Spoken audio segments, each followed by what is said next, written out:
Ok, muy bien. Vamos a entrar a la segunda parte entonces de transformación de la conducta. Vamos a repasar brevemente algo que vimos el domingo, ampliar un poco más y vamos a terminar con un ejercicio que va a demandar que tengan cuaderno y lapicero. Así que yo siempre les recomiendo que entren a la clase con un cuaderno y un lapicero. Eso, la hermana Camila ya tiene su cuaderno ya de 500 hojas. Muy bien. Entonces, vamos a hacer un pequeño repaso de lo que vimos el domingo y de allí ampliamos algo y terminamos con la herramienta, ¿ya? A ver, ¿dónde está esto? Ok, ok. ¿Están viendo mi pantalla? ¿Me confirman si ven mi pantalla, por favor? Sí se ve. Muy Ok, bien. Sí, ok. Entonces pastor. vamos avanzando un poco. Estábamos viendo, tenemos una idea que debe ser como un ancla en toda la serie, ¿no? Esta idea es esta que está acá, ¿no? La transformación de la conducta no es una sugerencia, es una demanda de Dios. Lo hemos dicho y lo seguiremos repitiendo cada domingo. Jesucristo no solo murió para llevarnos al cielo, sino que Él ha muerto para transformar nuestra conducta y hacerla semejante a su conducta, ¿no? Entonces esto no es una sugerencia de Dios si quiero, no quiero, si tengo tiempo, no tengo tiempo. Esto es una demanda. Dios nos demanda a nosotros transformarnos. Así que yo les pido que, como dicen popularmente, pongamos las barbas en remojo, reflexionemos, estemos abiertos a lo que Dios nos pueda mostrar. Preguntémosle a Dios, no nos cerremos, no nos defendamos, no nos victimicemos, que yo soy así, que porque sí, que porque no sé qué, sino que podamos ser abiertos, Señor, a Él, muéstrame, Padre, muéstrame, ¿no? O sea, ¿qué es lo que tengo que mejorar? Esa actitud de corazón va a ser fundamental para lograr el objetivo. Yo como pastor aspiro a tener una iglesia de gente transformada. Me interesa una iglesia numerosa, me interesa una iglesia donde podamos tener cientos de personas. Pero me interesa no llenar la iglesia por llenarla, sino tener gente que realmente experimente una transformación de su conducta, de su carácter y semejantes a la conducta y carácter de Cristo. Entonces, ese es mi énfasis, ese es mi deseo, ese es mi anhelo y esa es mi oración al Señor, que seamos una iglesia de gente realmente madura, gente realmente crecida, ¿no? Crecida y con un carácter semejante al carácter de Cristo y coherente con la Biblia, pues, ¿no? Entonces, en esta segunda parte vamos a ver cómo se forma la conducta. Vimos algo el domingo sobre esto, vimos que hay factores genéticos, hereditarios, que no solamente vienen de nuestros padres, que no, sino que pueden venir también de nuestros abuelos, bisabuelos, tatarabuelos, generacionales, ¿no?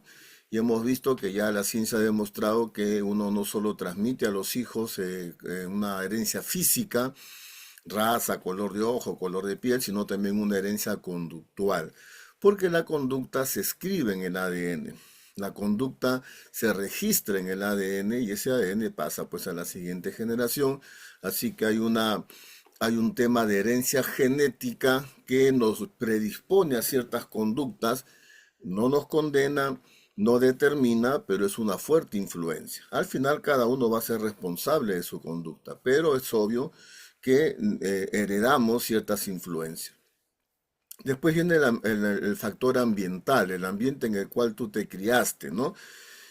Papá, mamá, abuelos, hermanos, algunos, como decía en la clase pasada, no tuvieron papá, no tuvieron mamá, se criaron con el abuelo, el tío, el padrastro, qué sé yo. Pero todo ese ambiente, ¿no? que fue en nuestro hábitat en los primeros años, nos va marcando la vida. Y a esto es todo esto que estoy hablándoles es inconsciente, a todo esto que estoy diciéndoles no es una cosa que uno lo perciba, se dé cuenta o que sea intencional, simplemente por vivir en ese ambiente vamos recibiendo influencias. Ahora, esto es un tema bien interesante. Nuestro cerebro emite ondas, ¿no? Esas ondas se miden en hercios. Entonces, por ejemplo, si usted está trabajando, está activo, está resolviendo cosas, de repente está con unas beta, unas gamma de 12, 15 megahercios, está en actividad. Cuando usted se va a dormir, bajan esas ondas y las ondas mejores son las ondas alfa, que son previo al sueño, cuando usted ya deja de correr, deja de hacer cosas, se prepara para dormir. Esos minutos previos, el cerebro baja su ritmo y esas ondas bajan a ondas alfas entre 4 a 8 hercios. Dicen los especialistas que estas ondas alfa son las mejores ondas para aprender, para grabar cosas en el cerebro, porque en ese nivel de ondas alfa, el cerebro se vuelve como una esponja. Entonces todo lo que le den lo va a absorber y lo va a procesar.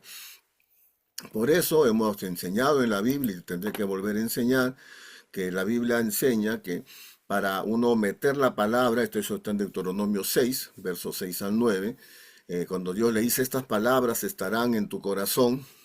¿Y cómo lo hago? ¿Cómo meto estas palabras en mi corazón? Y le das 8 herramientas, ¿no? Le dice, las repetirás, el poder de la repetición. Dice, hablarás de ellas por el camino, el poder de hablar caminando. Y al acostarte, le dice, ¿no? ¿Cómo meto estas palabras en mi cabeza? Repítelas Exacto. al acostarte. De todas partes, sí. Cuando tú estás por acostarte, tu cerebro está en ondas alfa y se vuelve una esponja que recibe la información y la procesa. ¿Y cuál es el dato acá también relevante? Que en la niñez, quizás hasta los 5 años, el niño más está en ondas alfa. Claro, el niño no tiene responsabilidades, no tiene que trabajar, no tiene que resolver problemas, entonces no genera las otras ondas. Su mayor nivel de ondas es ondas alfa, quizás en los primeros 5 años. Una vez que va a la escuela y ya tiene responsabilidades y ya tiene que resolver cosas y ya tiene que hacer tarea, empieza a usar otro tipo de ondas. Pero en los primeros años, como está en una situación más de reposo mental, está en ondas alfa. Por lo tanto, todo lo que recibe en esos primeros años, su cerebro lo absorbe como una esponja y lo absorbe inconscientemente. Entonces, el ambiente familiar es muy importante porque eso fue formando o deformando nuestra conducta. Y cuando hablo del ambiente familiar es cómo se trataban, cómo hablaban, qué palabras repetían más, qué gestos, qué actitudes, qué emociones, todo ese paquete lo fue formando a usted y su cerebro lo absorbió pues en ondas alfa de una manera poderosa, de tal forma que eso inconscientemente aflora. Y mire cómo funciona esto, le voy a contar una experiencia. Ustedes saben que he trabajado con la fiscalía varios años, me llamó una fiscal superior, una persona ya de 60 y tantos años. Quiero hablar contigo, me dice. Tengo un tema, yo soy muy exigente, no solo conmigo misma, sino con mi equipo. Yo me exijo mucho a mí misma y a mi equipo también. Entonces, si me traen un escrito y una sola letra está mal, yo lo rompo y luego hago que lo hagan de nuevo. Si se equivocan en una coma, en una tilde. Entonces, soy muy sobreexigente con mi equipo y ya mi gente se está estresando, yo me siento estresada también. Entonces, quiero que me ayudes en esto. Entonces, empecé a conversar. Mi trabajo como coach es un 80% escuchar y un 20% hablar, hacer preguntas. Entonces, conversando y siempre atento, ¿no? El coach tiene que ser muy atento, muy lo que se llama escucha activa, ¿no? Detectar palabritas. Entonces, cuando ellos me iban contando sobre su ambiente familiar, yo pude percibir que en su casa la que tenía la batuta era la mamá, la del carácter era la mamá, era la figura de autoridad, ¿no? El papá era un poco tranquilo, un poco consentidor, la fuerte era la mamá. Entonces yo al darme cuenta por la narrativa que la mamá era la más fuerte, yo le pregunto a la doctora, digo, doctora, una pregunta, ¿qué palabra o qué frase recuerda más de su mamá? ¿Cuál era la frase o la palabra que ella más repetía? Entonces ella me dice, no, mi mamá tenía una frase. Mi mamá decía, porque eran dos hermanas, ella y la otra, decía, y ella siempre nos decía, ustedes siempre tienen que ser las primeras en todo lo que hagan, porque los segundos no son nada. Ustedes siempre tienen que ser las primeras, porque las que son segundas no son nada. Entonces esa frasecita que uno lo puede decir, bueno, pasó, mi mamá lo decía, se va grabando y va formando lo que llaman un sesgo cognitivo, ¿no? O sea, una idea, una creencia, lo que genera una competitividad tóxica, o sea, el deseo de ser el número uno, pero no por un tema de crecimiento, sino por la ansiedad, la angustia de que si no llego a ser el número uno, no soy nada.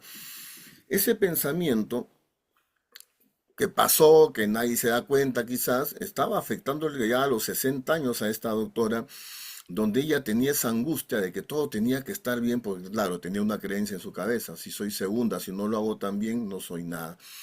Entonces, cuando hablo del ambiente familiar, hablo de eso, ¿no? Palabras, gestos. Por ejemplo, en el caso de mi papá, hay un gesto que yo lo recuerdo siempre, ¿no? Cuando había una noticia, un problema que resolver, algún tema complicado, mi papá agarraba y se ponía la mano en la frente así, ¿no? Y decía, uy, caracho, decía, ¿no? No sé, se va a vencer el recibo de la luz, uy, caracho, ¿no? O mi mamá, sí, que tengo que ir al médico, uy, esa puesta de mano en la frente con el uy, caracho, yo lo tengo presente. Entonces mi papá me sembró a mí mucha ansiedad, ¿no? Yo he sido muy ansioso, muy nervioso, muy inseguro, depresivo también. Pero yo recuerdo mucho que mi papá me transmitió a mí mucha ansiedad. Mi papá era una persona que no tomaba las cosas con calma, ante cualquier problema se angustiaba. Entonces ese ambiente me afectó a mí. Yo he sufrido de ansiedad mucho tiempo, aún siendo pastor y siendo creyente, he luchado y sigo luchando contra la ansiedad, pero era muy fuerte en un tiempo, tanto que yo me desesperaba comiéndome las uñas y me pelaba las uñas de la ansiedad y el nerviosismo. Y antes de convertirme, pues mi manera de calmar la ansiedad era drogándome, ¿no? Entonces, a eso me refiero con el ambiente. Entonces, ¿cuál fue tu ambiente, no? ¿Cuáles son las palabras, los gestos, cuáles son las conductas que más recuerda de las personas que vivieron contigo, papá, mamá, abuelo, tío, hermano? Ese ambiente familiar te marcó, porque fue construyendo tu conducta hoy, a los 40, 50 años. Entonces, a eso nos referimos cuando hablamos del ambiente familiar. Quiero que vayas pensando, ¿no? ¿Qué recuerdas tú de tu papá, de tu mamá, de tu abuelo, de las personas que se criaron contigo? ¿Qué conductas, qué palabras, qué gestos son los que tú más recuerdas? A ese factor también se le agrega el factor social, o sea, la amistad, es el barrio, tu relación con tus amigos, tu colegio, ¿no? Cómo era el ambiente en tu colegio, tus profesores, tu familia extendida, tus tíos, tus abuelos, ya todo ese paquete más amplio también te afectó, porque el cerebro todo lo va recibiendo. Y otra vez repito, el niño funciona principalmente con ondas alfa en los primeros años, por lo tanto es un receptor consumista de todo lo que escucha y todo lo que ve. Factores cognitivos son creencias que se van formando a través de tus experiencias, tus malas experiencias, tus traumas, tus decepciones, lo que has visto en otros, se van formando ideas, ¿no? Creencias. Las creencias son inconscientes, ¿ya? Casi es difícil detectar las creencias. Nosotros en el coaching, a través de algunas herramientas y de la escucha activa, ayudamos a las personas a que detecte cuáles son sus creencias, porque normalmente ni la misma persona sabe cuáles son sus creencias, porque son inconscientes. Y vimos también la semana pasada factores espirituales como el pecado, ¿no? El pecado afecta la conducta, el pecado nos hace enceguecer, no vemos lo mal que estamos, el pecado nos ciega, el pecado pone como un velo donde nosotros no podemos ni siquiera detectar qué mal estamos y pensamos que estamos bien incluso. El pecado es terrible porque nos vuelve ciegos y incapaces de discernir o darnos cuenta qué mal estamos, ¿no? Estos son algunos factores que hacen que tú y yo hoy tengamos una conducta. Y como estamos acostumbrados a actuar así, lo vemos como normal. O sea, lo normalizamos, es normal, ni cuenta nos damos. Pero en este curso vamos a ir viendo que tu conducta, mi conducta, tenemos que confrontarla con la palabra. Esa conducta, la forma como yo hablo, como yo trato, como yo me relaciono con mi esposa, mi esposo, mis hijos, los hermanos en la iglesia, con las personas en la calle, la forma como yo reacciono, todo eso que es mi conducta, tengo que confrontarlo a lo que dice la Biblia de cómo debe ser la conducta cristiana. Esa evaluación tiene que ser consciente, intencional. Porque si no lo hacemos intencional, como estamos acostumbrados a vivir de una forma, lo vemos como normal. Y podemos gritar, pelear, hablar lisura, o ser conflictivos, o ser, no sé, pues peleanderos, egoístas, y normal, ni cuenta nos damos, porque en nuestra vida, pues es normal. Entonces, esto tiene que ser muy intencional, tiene que ser muy consciente, evaluarnos a la luz de la palabra si mi conducta, si tu conducta está acorde con lo que dice la Biblia de lo que debe ser una conducta cristiana, ¿no? Entonces, en ese desafío es el que estamos nosotros ahora, ustedes y yo también. ¿Alguna pregunta hasta aquí sobre estos factores que hemos visto de cómo se ha ido formando nuestra conducta? Y vamos a ir avanzando, pero me gustaría saber si hay algo que alguien quiere comentar o preguntar. Breve, por favor. Lo que sí les pido es que su pregunta sea breve, concisa, en un minuto, no se extienda hablando demasiado, porque otros también quieren participar. Le pido por favor que sea breve y conciso en sus intervenciones. Entonces, si quiere preguntar o comentar algo, tiene un minuto para hacerlo. Puede prender su micro.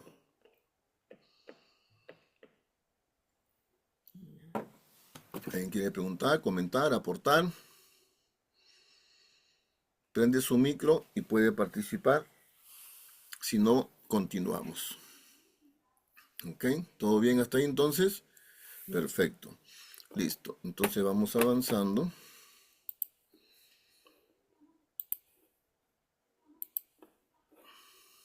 Ok. Entonces, como todo esto es inconsciente, lo vimos el domingo también, ¿cómo es el proceso de tu conducta? Tu conducta está acá arriba, ¿no?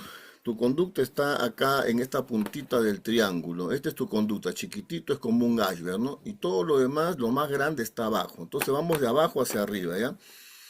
¿Cómo es tu conducta? Hechos, o sea, algo ocurre, alguien dice algo, hace algo, entonces alguien puede ser tu esposo, tu hija, tu compañero de trabajo, en la iglesia, alguien hace algo, son los hechos. Esa es la base sobre la cual va a manifestarse tu conducta. Cuando pasa algo, los hechos, inmediatamente se activa tu memoria, todo está guardado en tu memoria. Entonces, todas esas influencias que hemos visto, genéticas, ambientales, sociales, espirituales, todo eso se activa y tú ves o interpretas ese hecho en base a toda esta memoria que está ahí debajo, que es todo tu mundo interior.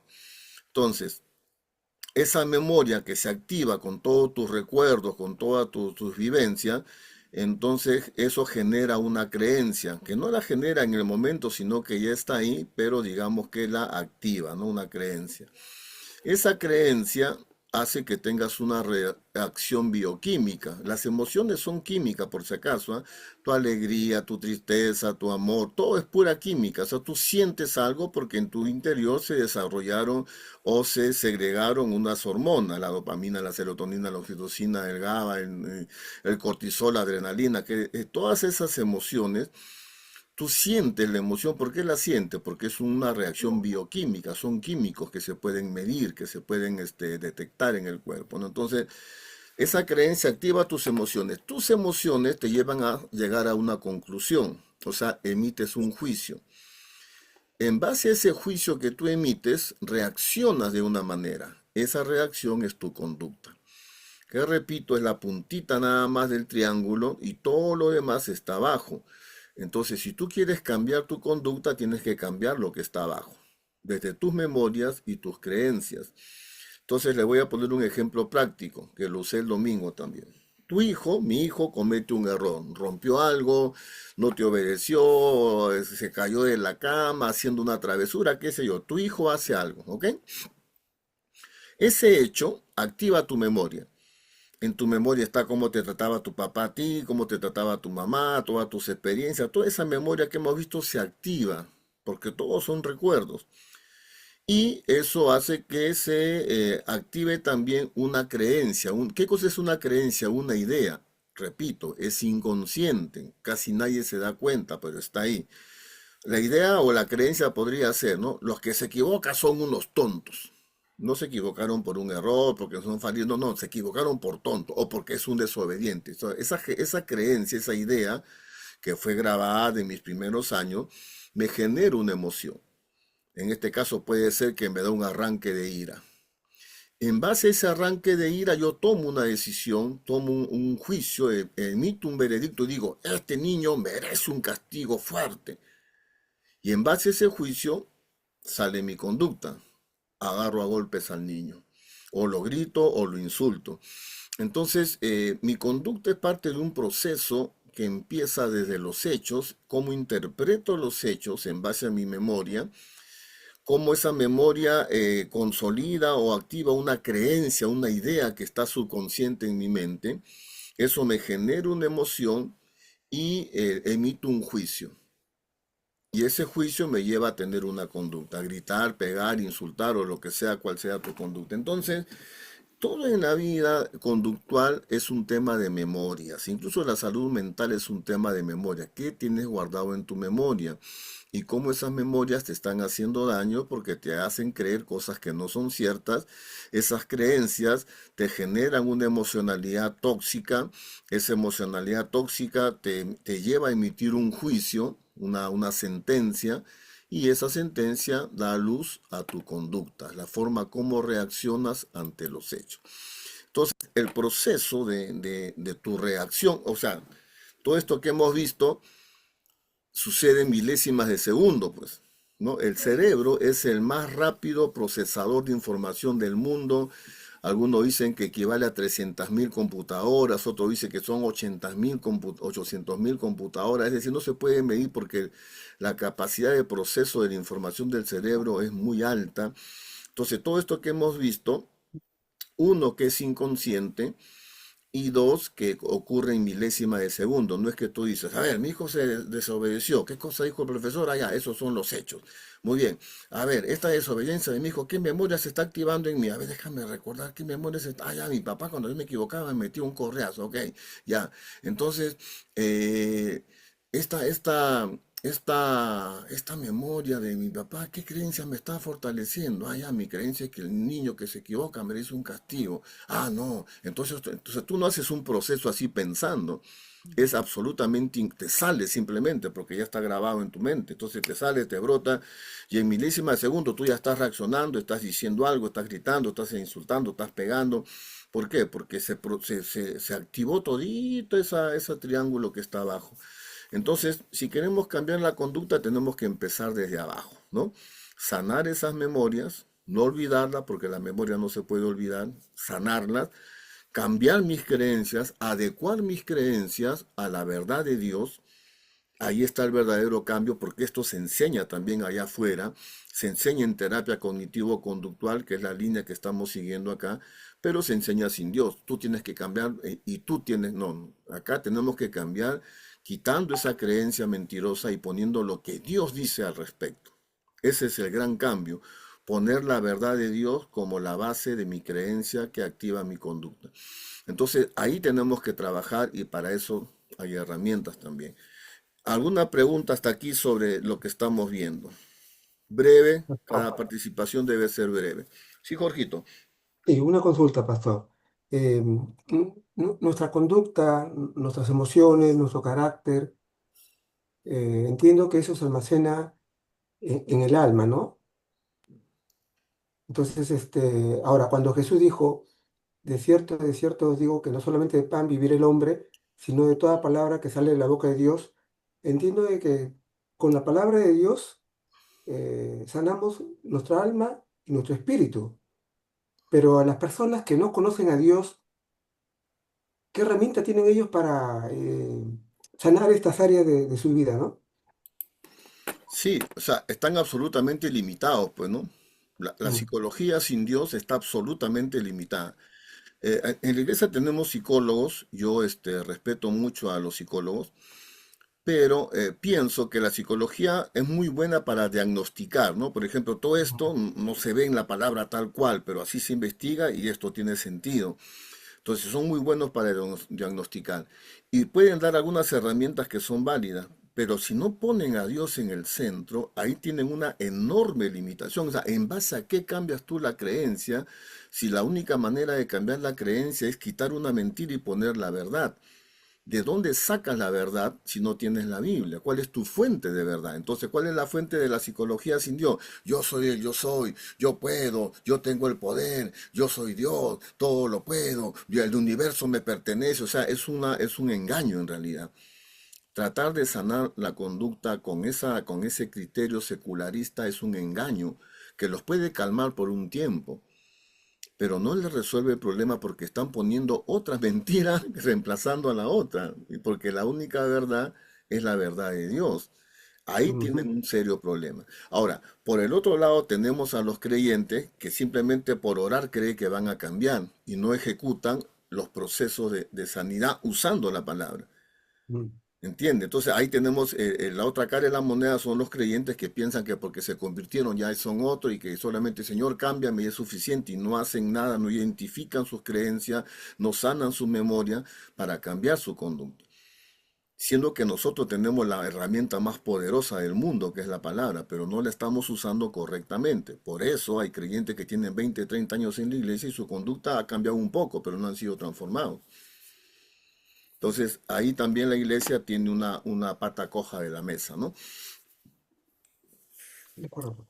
¿Alguna pregunta, comentario más para seguir avanzando? Comentario. Eh, yo estoy con mis papás acá nuevamente después de unos años Ujú, y estaba conversando con ellos y no sé de cómo así salió el tema, pero acerca de mi... Ah, ya mi papá me preguntó por qué por qué cosa me llevó a cambiar el hecho de entregar mi vida a Cristo, ¿no?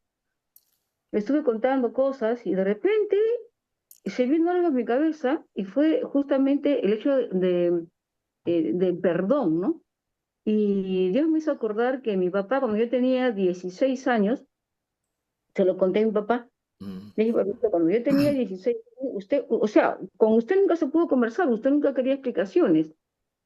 Y muchas veces usted, lejos de decirme, a ver, hija, cuéntame qué pasó, nunca, nunca, nunca, nadie, ni a ninguno de mis hermanos, y nos castigaba, al menos a mí, me castigaba duro. Nunca ujú, conversé con usted. Y usted, cuando yo tenía 16 años, me desnudó totalmente, me amarró las manos con una chalina para darme duro con un cordón. Me castigó horrible usted y encima me echó agua y me dejó en el patio. No se podía meter mi mamá porque mi mamá lloraba y usted podía hasta castigar, pegarle a ella. Eso a mi papá le impactó tanto que mi papá se levantó de la silla gritando y dijo, ay, hija, ¿cómo he podido hacerte eso? Yo no me acuerdo, hija, pero perdona. Mi papá lloraba. Yo no ujú, lloré, le dije, papito, yo ya te perdoné todo y te amo, papá, ten paz. Y créame, pastor, que eso mi papá, ¡pum!, se calmó mi papito. Y ujú, solamente nos abrazamos un rato. ujú, Fue, fue algo que Dios me permitió, porque mi ujú, papá, wow, ujú. fue lindo. Qué bueno, hermana Camila. Ahora mire, lo que la hermana Camila dice es, detecten algo importante y esto es algo que tenemos que trabajar nosotros. El papá dice que no se acuerda. ¿Ok? Entonces usted hable con, no sé, pues su papá, la persona, y dice, papá, yo me acuerdo cuando yo tenía 15 años, ¿no? Y pues, bueno, tu papá te dice, pero yo no me acuerdo. Es como fue, como era normal para ellos, como era parte de su vida diaria, ellos no lo vieron como algo diferente, como algo especial, como algo traumante. Ellos lo vieron como algo normal, ni cuenta se dieron. El trauma quedó para Camila, pero escúcheme lo que le voy a decir. Así como sus padres no se acuerdan lo que hicieron porque para ellos es normal, usted tampoco se acuerda lo que hace con sus hijos y con otras personas porque para usted es normal. Pero para ellos no es normal, para ellos los está traumando, les está haciendo daño. Pero como para usted es normal, usted es como que fuera del día a día, no se da cuenta. O sea, esto lo que ha dicho Camila es importante. Porque así como ella lo puede recibir, nosotros también podemos hacer exactamente lo mismo. Hacer daño, reaccionar como para nosotros es normal, no nos damos cuenta que estamos haciendo mal y no nos damos cuenta y no nos acordamos. Eso que ha dicho su papá de Camila pasa con usted y conmigo también. Así que por eso es que le digo que tenemos que abrirnos al Espíritu Santo y preguntarle a Dios, Señor, ¿qué cosa está mal en mi conducta? Porque de repente, como es inconsciente, yo no me doy cuenta y yo creo que estoy bien, que soy lo máximo, que soy recontra santo, que soy el mejor creyente, y no me doy cuenta de qué mal estoy, hasta que Dios me lo revele. Porque como es normal, no nos damos cuenta. Qué importante se da cuenta cómo es hablar de esto para que podamos tomar conciencia. Ok, muy bien. ¿Alguien más quiere comentar o preguntar brevemente, por favor?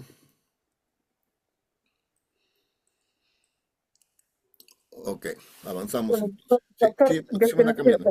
aprovechar el tiempo. Mire, usted decía que eso se repite, ¿verdad? Ujú, Cuando mi hija tenía más o menos unos 5 añitos, ella me decía que se quería cortar su cabello era rubio, rulos y todo. Yo le decía, no te atrevas porque te voy a castigar si lo haces. ujú, Y un día se metió al baño, se tiró todo el cabello adelante y se trasquiló todo el cabello. Y yo le decía varias veces que no lo haga. Y yo actué parecido a mi papá. ujú, Yo me metí al baño, abrí la ducha y la castigué con la correa. ujú, Y mi hijo un día que no hizo la tarea, porque yo también he sido muy, quería que mis hijos sean muy ordenados, que hagan sus tareas, cosa que yo no lo había hecho. Yo quería que ellos sean lo que yo no lo había hecho. Era muy exigente con ellos. ujú, Entonces, si tenían una tarea mala, yo le rompía la hoja a Kevin, ¿no? Pero no, con mis hijos estaban chiquitos. Eh, y por castigarlo, lo correteé detrás de alrededor de la mesa y le tiré cucharón en la piernita que se partió en ujú, dos. Mi hijo tenía más o menos 4 o 5 años. Y lo que hizo Leslie también tenía más o menos esa edad, cuando hice con Leslie eso. Entonces, mi mamá me dijo un día, tú eres igual que tu padre. ujú, Y eso me impactó, que lloré y dije, no, yo no quiero ser como mi papá, porque mi papá ya tienen una idea, ¿verdad? ujú, Entonces yo hice un curso de cómo comunicarme con mi hijo adolescente, y estaban niñitos, y lloré, llegué a mi casa, me aguantaba el llanto en el ómnibus, llegué a mi casa, paré de frente a mí a mis hijos, y yo les pedí perdón por haberlos castigado de esa manera. ujú, Nunca más le puse la mano a mis hijos, ujú, porque yo no quise ser como mi papá, ujú. ¿no? Ok, Eso pasa. por eso les digo, ¿no? El proceso, ¿cuál es? Ante un hecho se activa la memoria. Entonces vamos a suponer Camila tiene su hijita, la hijita hace una travesura. ¿Cómo reacciono? Dice ella. Todo esto es inconsciente. ¿Cómo reacciono? A ver, vamos a mi memoria. ¿Cómo se reacciona cuando el hijo hace una travesura? Va a su memoria, pues. ¿Y en su memoria qué tiene? Ah, ya, cuando el hijo se equivoca, se le agarra a golpe. Entonces yo también lo agarro a golpe. Por eso les digo que es un tema de memoria. Porque tú reaccionas en base a lo que tienes en tu memoria, los modelos que tú aprendiste viendo, escuchando, sintiendo. Ahora miren cómo es esto, ¿no? Una regla de pedagogía es que el aprendizaje es más fuerte cuando tú lo sientes. Entonces, mire cómo funciona el cerebro, ¿no? Imagínese que el papá le hubiera instruido con palabras, durante años a Camila diciéndole, hijita, cuando tú tengas tus hijos, y si tus hijos hacen una travesura, tú lo vas a agarrar a golpes. Imagínese que lo enseña con palabras. Pedagógicamente, eso es un aprendizaje de 5 o 10%, se olvida. Pero el aprendizaje que se siente no se olvida nunca. Entonces su papá no le enseñó con palabras que se golpea al hijo. Su papá le hizo sentir a ella el dolor y el golpe de que así se corrige al hijo. Entonces es un aprendizaje mucho mayor. Señores, lo que te afecta a las emociones no te olvidas nunca, para bien o para mal.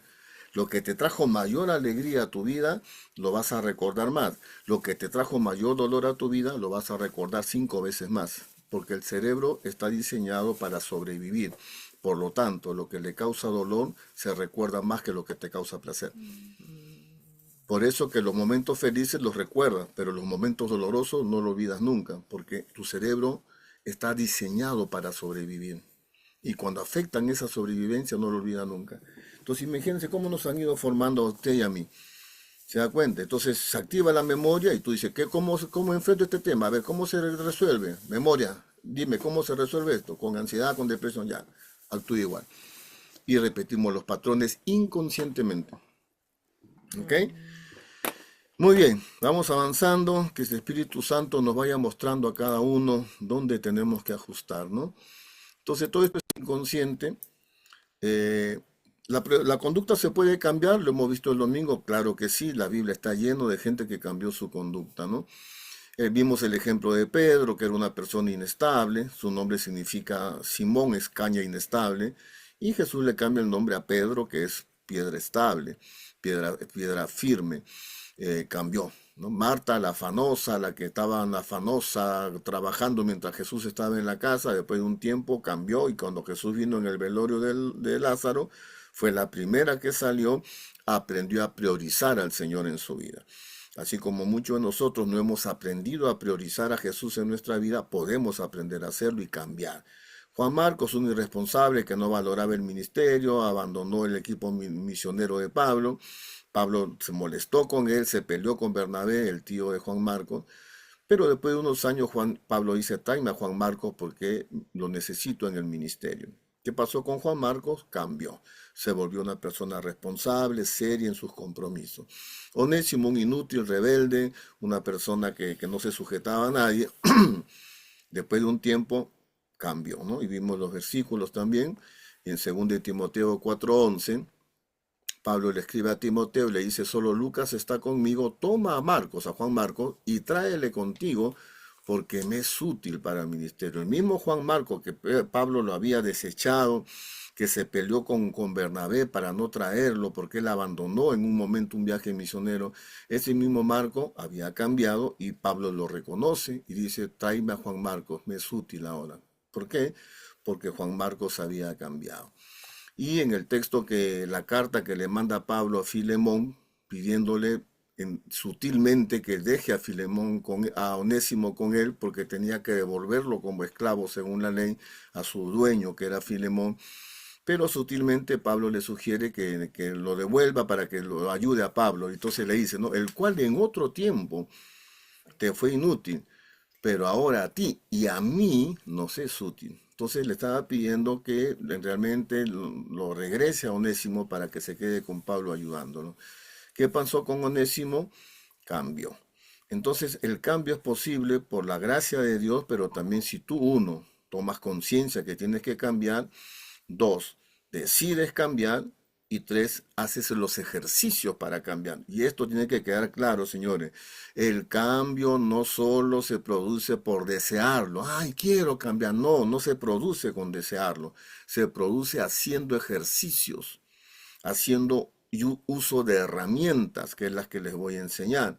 Entonces, Pablo dice también en una epístola, ejercítate para la piedad. O sea, ejercítate para ser una persona piadosa. No es deseando, ni siquiera solo orando, es ejercitando, es haciendo ejercicios y herramientas. Esto es fundamental porque si no, nos pasamos 50 años deseando cambiar y nunca cambiamos. Resumen, ¿no? Nuestra conducta depende de varios factores, genéticos, ambientales, sociales, pecado y creencia, ¿no? Nuestra conducta altera la información del ADN, porque la conducta se escribe en el ADN. Nuestra conducta es nuestra responsabilidad. Yo puedo haber recibido todas las influencias, papá violento, madre lisurienta, barrio de ladrones, no importa, todo eso es cierto, te afectó, pero es tu responsabilidad cambiar esa conducta. Cuarto, el cambio de conducta es posible, gracias a Cristo, al poder de Cristo. ¿Por qué? Porque Cristo clavó nuestro viejo hombre en la cruz, le quitó el poder. Entonces, ahora ya no tiene el poder. Ahora mi decisión tiene el poder de cambiar a ese viejo hombre. Y quinto, lo que le dije, necesitamos ejecutar ejercicios espirituales y cerebrales. ¿Por qué? Porque la conducta está escrita en el cerebro. Entonces vamos a usar una herramienta ahora. Esto no se puede hacer los domingos porque el domingo es simplemente escuchar, obviamente, pero ahora en los miércoles vamos a implementar algunas herramientas que nos pueden ayudar. Antes de usar la herramienta, me gustaría ver si alguien tiene alguna pregunta, comentario o aporte brevemente.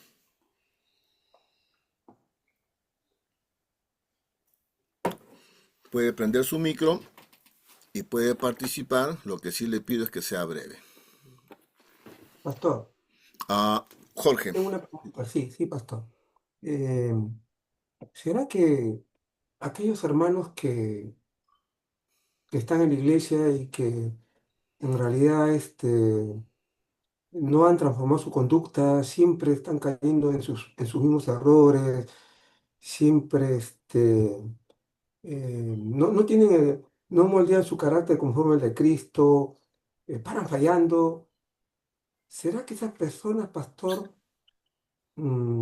de repente no entendieron el mensaje de salvación? O sea, no nacieron de nuevo espiritualmente porque de repente recibieron a Cristo emocionalmente, nada más. Fueron a la iglesia porque querían solucionar sus problemas de hogar, problemas de trabajo, y querían que Dios les resuelva todo, pero en Ujú, realidad no van a la iglesia preocupados por su salvación. Entonces esa ujú. persona de repente en el momento se agradan de la palabra y creen que han recibido a Cristo, asisten, pero en realidad no han nacido de nuevo, ¿no? No sé, esa es mi opinión. Sí, ¿Usted qué piensa de eso, pastor? les voy a decir lo que yo pienso. Obviamente solo Dios sabe quién nació de nuevo y quién no, ¿no es cierto? No puede decir este sí, este no, porque solo Dios sabe. Lo que sí me Claro. parece a mí claro es que las iglesias, sobre todo las iglesias de este tiempo, las iglesias de hoy, del 2025, creo que las iglesias están llenas de gente que no ha nacido de nuevo. Como dicen algunos, Mm. hay gente que ha aceptado la cultura evangélica, pero no ha aceptado a Cristo.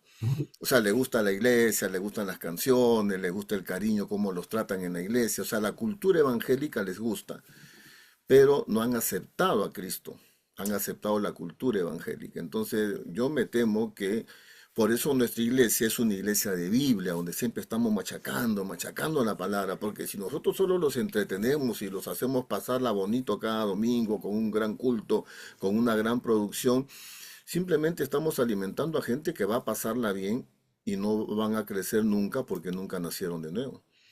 Porque Mm, lo que está muerto no puede crecer. Entonces, obviamente nadie, yo no puedo decir quién sí, quién no.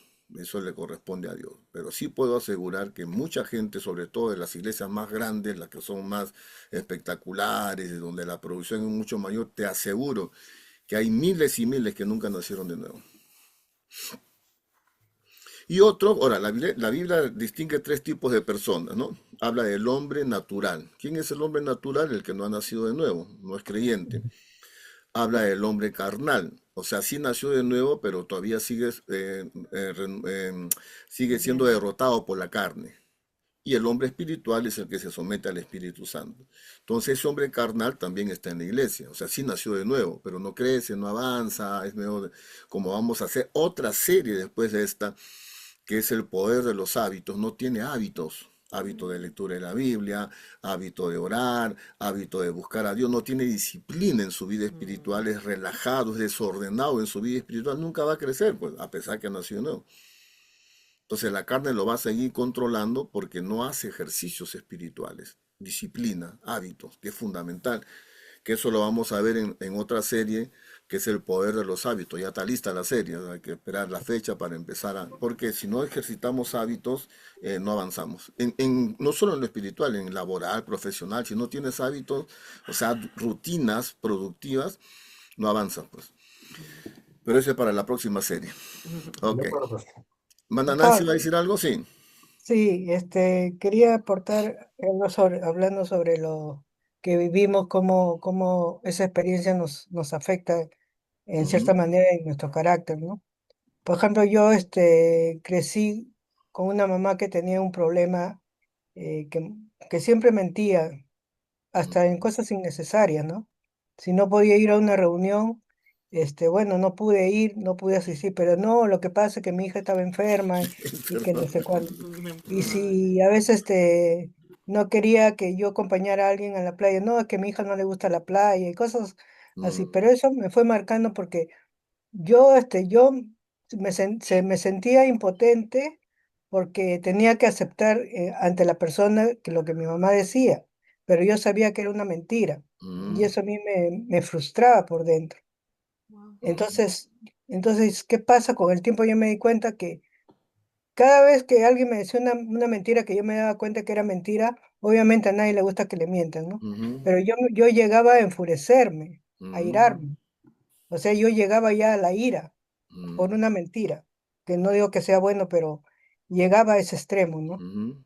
Entonces yo comencé a pensar, pero ¿por qué? ¿Por qué me da eso? Que cada vez que escucho una mentira es una cosa que... Y me volví intolerante, incluso Mm, inclusive ante la disculpa, ¿no? mm, Pero porque eso, yo creo que eso me afectó, entonces tuve que trabajar en eso. Aún todavía me queda eso de que cuando alguien me dice, no, lo que pasa, ponen excusas, yo le aclaro al te toque, no, irrita no, usted. eso no ha sido por esto, ha sido por Mm, esto, ¿no? Pero también tengo que seguir trabajando con eso, creo, ¿no? mm. ¿Cómo lo podría hacer? Sí, Consejo. vamos a seguir viendo las herramientas, pero obviamente lo que hemos dicho, ¿no? Ante una situación se activa la memoria. Alguien le Mm. da una excusa y la hermana percibe que le están palabreando, entonces se activa su memoria, como su mamá le engañaba y ella le irritaba que su mamá diga mentira. Entonces se molesta con la persona, pero en realidad esa molestia es más con la mamá que con la persona, la está proyectando en la otra persona, ¿no? En realidad casi todos nosotros no nos estamos molestando, de repente las esposas con el esposo, te está molestando con el papá y está proyectando en el esposo, y te está molestando con el profesor que te humilló, lo estás proyectando con el pastor o con alguien, ¿no? O sea, siempre está atrás la cosa, ¿no? Siempre la verdadera raíz y la causa está atrás, en la memoria, esa memoria bendita hay que sanarla, ¿no? Y vamos a ver algunas herramientas para eso, ¿ya? Ok, muy bien. Pero Entonces, Camila Gracias. quería decir Camila, algo. ¿querés decir algo? Sí, ¿O me pareció? sí, Camila. Sí, simplemente con respecto a lo que decía el hermanito, yo soy consciente de que aquella persona que es consciente también de lo que significa la gracia inmerecida, es una persona que sabe quién es Dios y va a la iglesia de corazón a agradecerle, ¿verdad? Ujú, ¿Verdad? Adorarle, exaltarle y siempre agradecerle, porque la verdad que no es nada de lo que hacemos realmente. ¿Qué hacer? Solamente un corazón rendido cada día por esa gracia inmerecida. Ese es ujú, un cristiano que valora realmente el hecho de ser un hijo de Dios, ¿verdad? ujú. Ok, gracias, hermana Camila. Muy bien, vamos con el ejercicio entonces. Lapicero y cuaderno a la mano. Vamos a hacer el ejercicio, ¿ya? Tiene tres partes. La primera parte, y hable y escriba con honestidad, con franqueza, no trate de pulir ni dorar la píldora, como dicen, sino honestamente. Entonces dice, escribe una breve biografía describiendo tu ambiente familiar. O sea, describe cómo era en palabras, ¿no? Cómo era tu ambiente familiar, las principales características de tu papá, de tu cultura familiar. ¿Cuáles eran las ideas que se manejaban dentro de tu ambiente familiar? ¿Cuáles eran las palabras más repetitivas? ¿Cuáles fueron los momentos más agradables, los más duros? ¿Cuáles fueron las principales emociones que prevalecieron en tu infancia? ¿En tu infancia fue marcada por el dolor, por la vergüenza, por el miedo, por la alegría?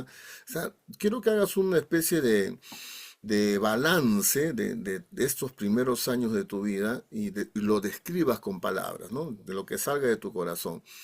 Describe la cultura. ¿Cómo describirías la cultura familiar en tu familia? ¿Era una cultura de respeto, de alegría, de bromas, de pleitos, de distancia, de golpes? ¿Cómo era esa cultura de tu familia? ¿Había honestidad? O como dice la hermana Nancy, ¿había mentira en esa cultura familiar? ¿Era normal mentir? Era una cultura donde te enseñaban la honestidad, la verdad, hacer las cosas correctas. Quiero que pienses un poco en ese ambiente y lo describas, ¿no? Describe principios, valores, emociones. Describe un poco tu infancia, ¿ya? Yo también voy a hacer mi ejercicio, así que les doy ahí unos minutos.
Muy bien, hermano. Vamos cerrando la primera parte, ¿no? Un poco de tu ambiente familiar, principales ideas, principales emociones, valores, principios que recuerdas de esa etapa de tu vida.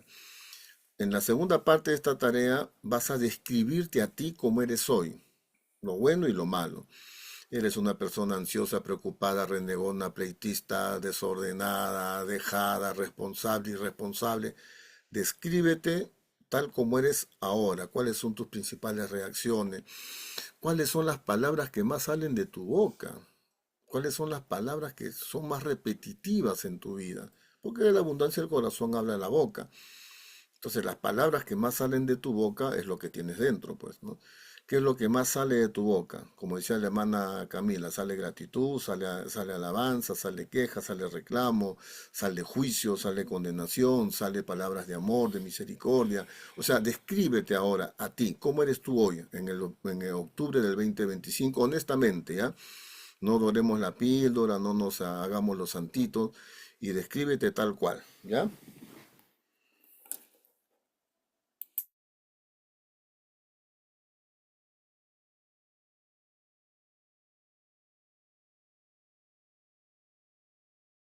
Voy a repetir porque a veces estamos escuchando y estamos escribiendo, entonces no escuchamos bien ni escribimos bien. Escúcheme lo que le voy a decir la segunda tarea. Descríbete a ti mismo como eres hoy. ¿Cuáles son tus principales rasgos de personalidad, positivos y negativos? Honestamente, ¿cuáles son tus principales reacciones? ¿Cuáles son tus principales palabras, las palabras que más salen de tu boca? Descríbete conductualmente, honestamente, duramente si quieres, pero descríbete hoy como eres tú.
Ok, vamos con la última parte, ya vamos cerrando el ejercicio. En la parte número 3 dice, describe cómo te gustaría ser, tu yo ideal. ¿Cómo te gustaría ser? Ya has visto más o menos cómo eres, ¿no? Y espero que hayas visto algunas cosas que no están tan bien como yo lo he podido ver. ¿Cómo te gustaría ser entonces? Describe, ¿no? Me gustaría ser así, así, así, reaccionar así, ser una persona de este tipo. Descríbete en tu yo ideal, tu yo deseado. ¿Cómo te gustaría ser?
Ok, y ahora para cerrar, después de haber hecho esta introspección, tratando de ver nuestras raíces, cómo somos ahora y cómo nos gustaría ser, ¿qué versículo puedes adoptar como un lema personal que refleje el tipo de persona que tú quieres ser?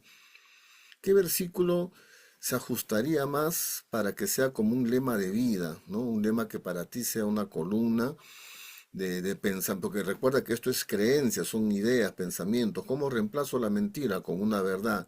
Esa verdad tiene que meterla en tu cabecita todos los días por repetición. ¿Cuál es ese versículo ancla? Ese versículo que puedes usar como una especie de lema personal, un versículo que marque tu vida como un ancla, repito, para que en ese versículo te apoyes y lo declares y te mires en base a ese versículo que refleje lo que tú quieres ser como persona. ¿Qué versículo te viene a la mente? Aquí sí, si lo pueden poner en el chat, si ya vas descubriendo ese versículo, me gustaría que lo pongas ahí. Yo voy a poner el mío, que ya lo tengo desde hace ya tiempo. Lo pongo en el chat, ¿no? Aspiro a tener la mente de Cristo. Entonces ese es mi versículo que yo lo estoy repitiendo todos los días. No tengo la mente, quiero tener la mente de Cristo.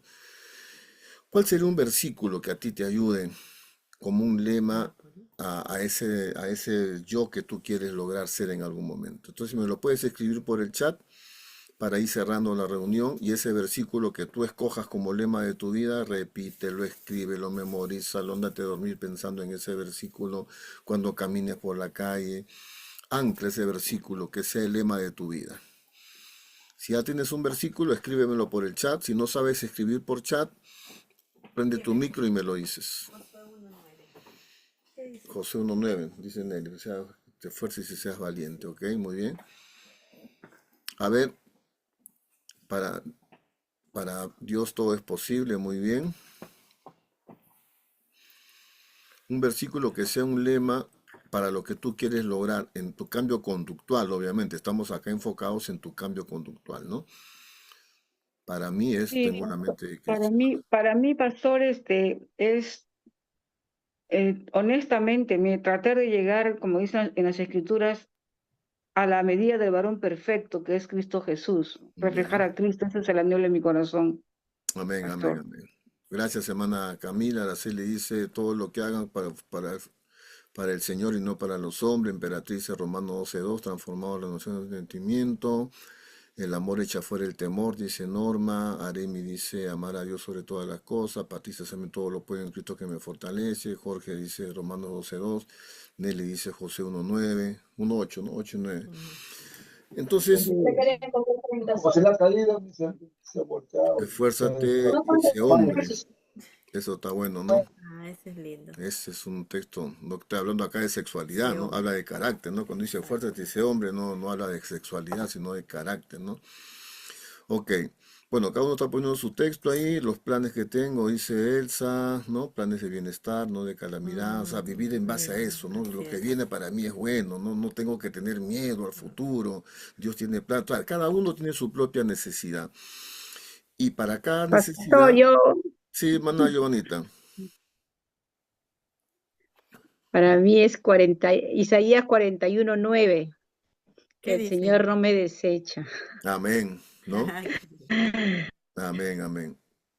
Esto es muy personal. Nancy, que tiene problemas de ira, dice, mejor es el que tarda en airarse que el fuerte. Muy bien, Nancy. Claro, o sea, Porque tú te tienes... tomé de los confines de sur y no te deseché. Y no te deseché, dice. Claro, gloria a Dios. Entonces, cada uno tiene que encontrar un versículo que contrarreste eso que te ha dañado y que ahora tú quieres cambiar. Y ese versículo tiene que ser un ancla, tienes que meterlo en tu cabeza. ¿Cómo? Por repetición. Háblalo, léelo, memorízalo, escríbelo. Te vas a despertar en la mañana y lo declaras frente a tu espejo y te vas a dormir y te vas durmiendo pensando en ese versículo. Como dije, el cambio no es producto, quiero cambiar. No, no, no, tienes que hacer algo.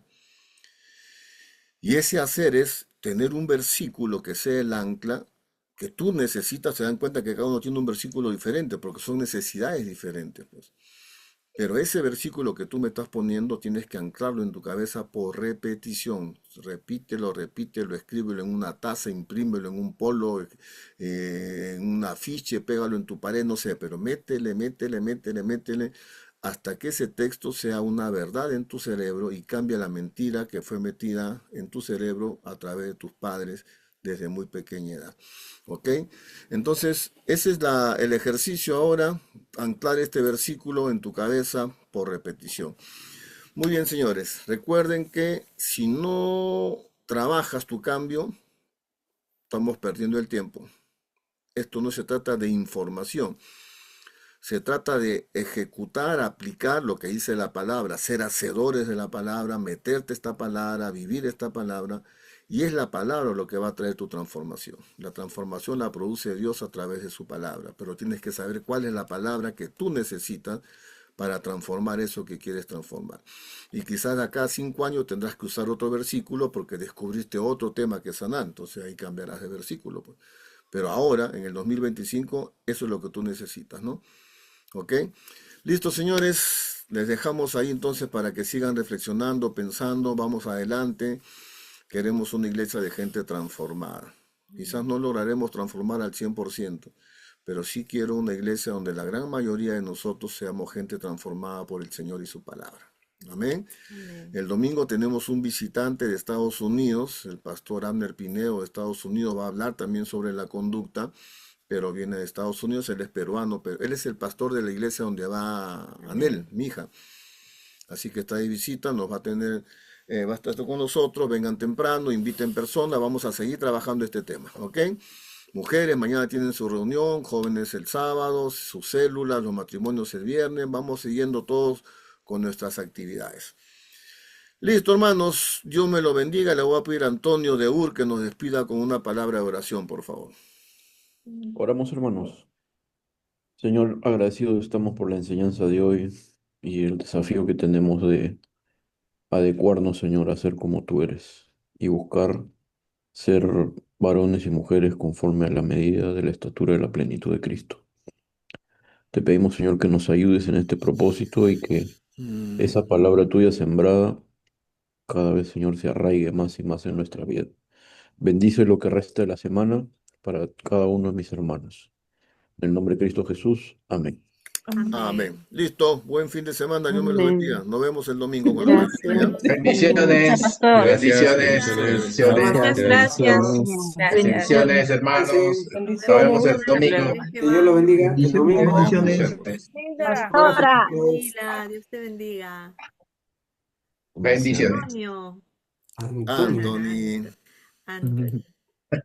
Berenice. Hola. Nos vemos, nos vemos. Janina, Fiorella, Yoba, Alejandrito, hermano Carlitos. Esta es la hermana, esta es la Ahí hermana está Mary. Mary. Hola, Merita, Merita. ¿cómo estás? Un abrazo, ¿Qué hermana tal, Mary. pastor? Estamos Pastora, orando buenas por ti, noches. hermana.